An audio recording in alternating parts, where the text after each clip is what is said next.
That is for Deen al-Islam, religion with Allah since time began. That is for dhikr, remembering Allah, and Ra is for the month of Ramadan. Oh, Ramadan.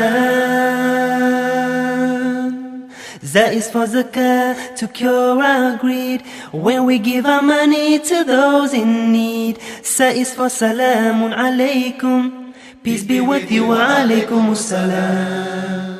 Nothing ever happens by chance. Really.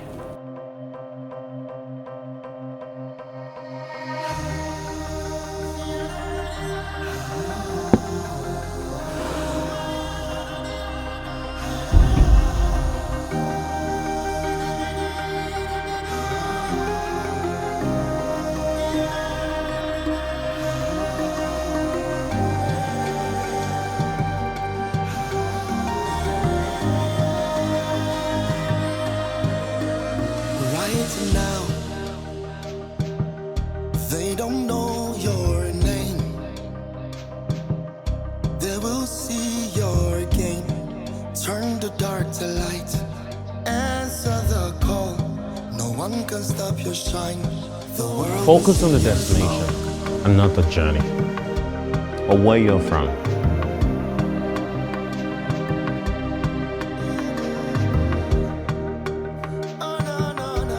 Never ever settle.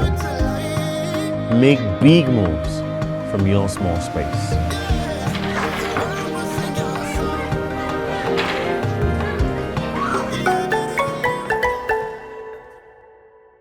Assalamu alaikum wa rahmatullahi wa barakatuh. We welcome to our presentation today. And today we are looking at Al-Amiluna Alayha, the Zakat collectors. What are the challenges and opportunities for this main assignment in Zakat? We all know that in the Holy Quran, Allah subhanahu wa ta'ala mentions the Zakat collectors or the administrators, who are referred as in Arabic as Al-Amiluna Alayha, which Allah subhanahu wa ta'ala categorically mentions in the Holy Quran, where he says those appointed to collect. These are part of those that are supposed to be paid from the zakat collected. So then, this institution, this role is quite onerous, because it is by these people, the zakat administrators, that the wish and the goal of Allah and the objective of zakat can be realized. Because if the verse is there and there are no people holding themselves out to carry out this assignment, it can be very difficult for the goal of Allah or the maqasid sharia to be actualized. So that is why that institution must be taken out and be examined critically to look at what are the challenges of this, and can the zakat institution play its role in the society? Definitely it cannot play the role, because some distinguished people must hold themselves out to play this role. Because if there are no people playing that role, people will just be reading it in the Quran. They won't be able to find expression for it in the society. So when you look at historically, the Prophet ﷺ, who was the chief collector or administrator of zakat, trained his companions. He taught them how to carry out this assignment. And after training them, he would send them out to go out into the communities to go and collect zakat. And each and every one of them, they know the calculation and they know who and who should pay.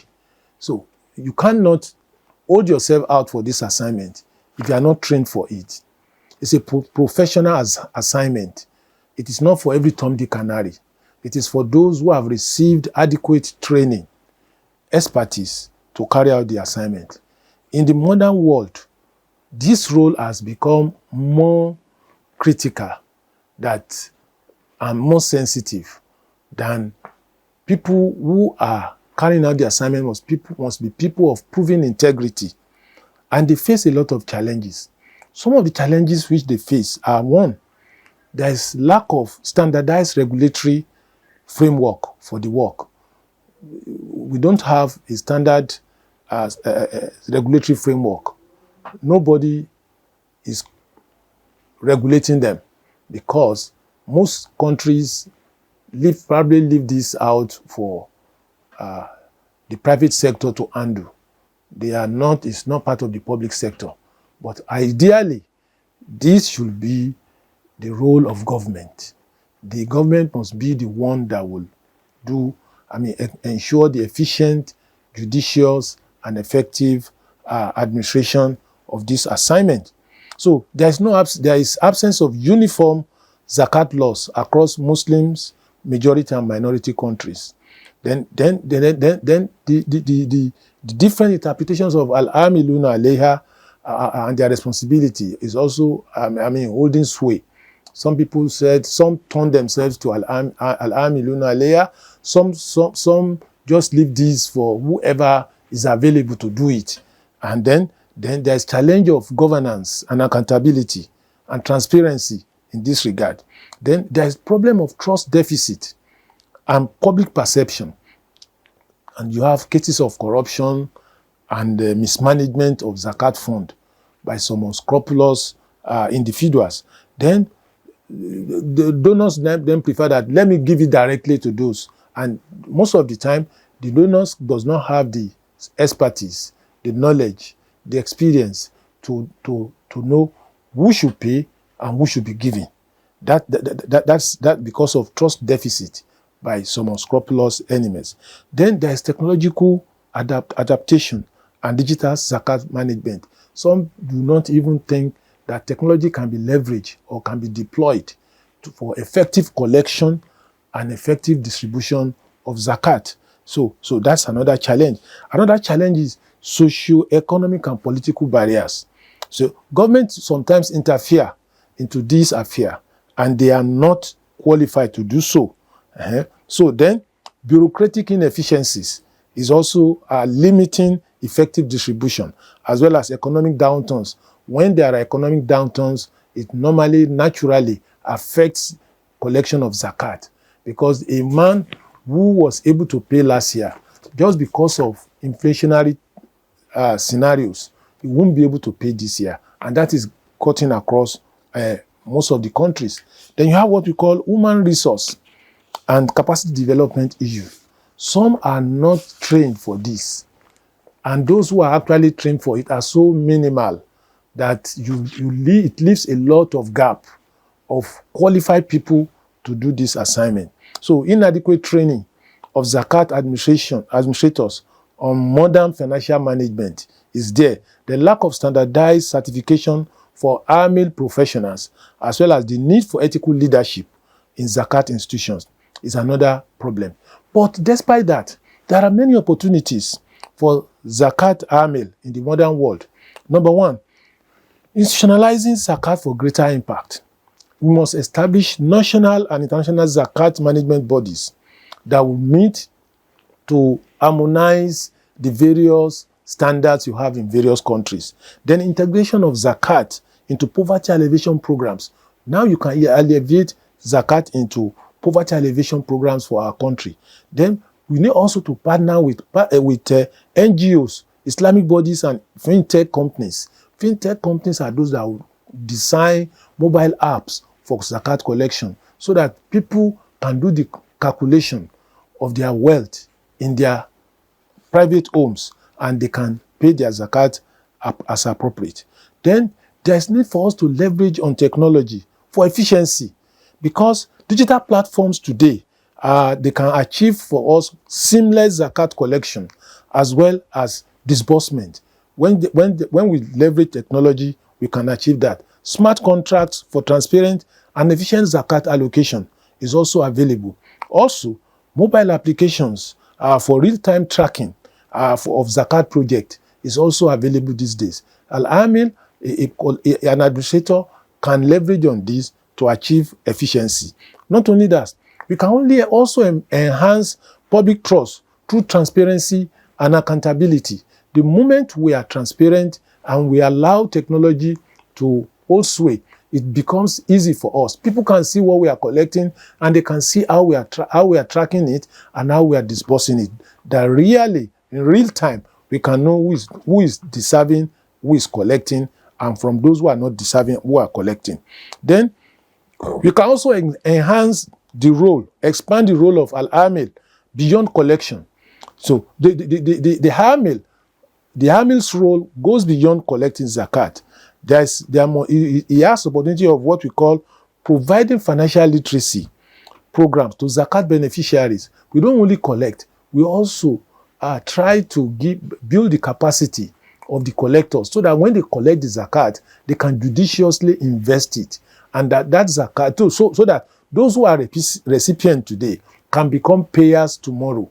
Which is part of the role of Al-Amil. Then we have to also create legal and policy frameworks. So advocacy for zakat-friendly policies within government structures. We can also partner with government to ensure that we expand the zakat net, those who are going to pay. And it goes a long way in enhancing the productivity and efficiency of zakat collection. Then we need also to collaborate globally with Islamic financial institutions for policy alignment. We can come together in a particular region and set out frameworks, legal frameworks that all of us will become signatories to. And then we can standardize our operations, and zakat becomes more transparent, more accountable, and more disciplined in the way and manner we collect it. It's very, very important. So the need for a modernized approach to Amil's role in zakat administration. And we're making a call for a global zakat governance framework so that the importance of ethical leadership and technological integration in overcoming challenges is there. So and we can have courses in our institutions, specially designed courses for Al-Amil's program, so that more and more people will be educated, will be enlightened, will be equipped with the adequate knowledge of carrying out this assignment. Because that singular category in the beneficiaries of zakat is so onerous that we cannot just give it to every Tom, Dick, and Harry. It must be taken over by professionals who are ready to display high ethical standard in the collection and management of zakat fund. So inshallah, in Zakat and Sadaqat Foundation, we don't play with this. We don't joke with this. We have professionals who are occupying this assignment in Zakat and Sadaqat Foundation, and also going through online, on-the-job training on annual basis to make them Sharia compliant, and to also make them continue to receive the trust of the members of society. Till next time when I hope to come your way again, I remain Assalamu alaikum wa rahmatullahi wa barakatuh. آمنت بالله وملائكته وكتبه ورسله واليوم الآخر والقدر خيره وشره من الله والبعث بعد الموت لا إله إلا الله آمنت بالله وملائكته وكتبه ورسله